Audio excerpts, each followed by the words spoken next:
Vernici Srpske pravoslavne crkve prisećaju se na današnji dan prepodobne majke Angeline, despotice srpske i žene koja je za Srbe simbol vernosti, porodici i duhovne snage koja pobeđuje zlobu i nemaštinu. Ova srpska svetiteljka je ćerka albanskog kneza Đorđa Arijanita, Komnina iz Elbasanskog kraja, svastika čuvenog kneza Đurađa Kastriotića, Skenderbega i žena srpskog despota Stefana Brankovića, sina Đurađa Brankovića. Sa svojim mužem delila je svu muku života, kako u Srbiji, tako i u izgnanstvu u Albaniji i Italiji. Svoje sinove Maksima i Jovana vaspitala je u hrišćanskom duhu. Kada joj se muž upokojio, zamonašila se i posvetila molitvi i delima milosrđa, te oporavljanju i zidanju crkava i manastira. Za slepog Stefana, izgnanog srpskog despota, se udala novembra 1460. godine. U Albaniji su ostali kratko dok im se nije rodio prvi sin Đorđe.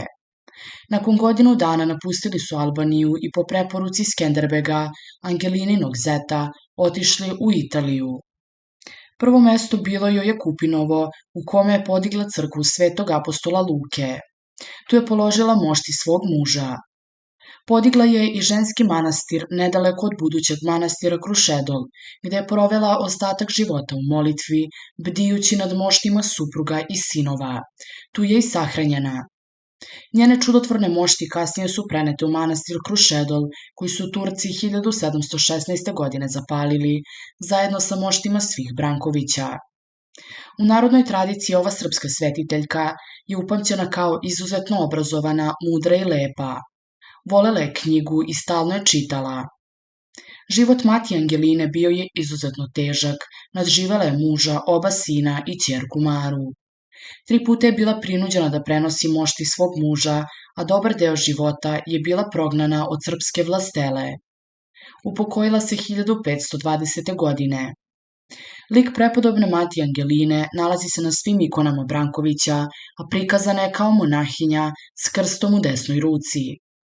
Kako je dobar deo života provela u bedi i u teškom životu, seleći se i bežeći, mati Angelina danas se smatra zaštitnicom siromašnih i ugnjetavanih. Ona sve vernike uči, a o tome svedoči i njen čitav život. Da fizička beda nije važna dokle god je srce ispunjeno. Duhovna beda je mnogo opasnija i zato narod kaže da na sutrašnji dan svako u molitvama treba da pomene prepodobnu mati Angelinu, kako bi nam ona pomogla da život dovedemo u red.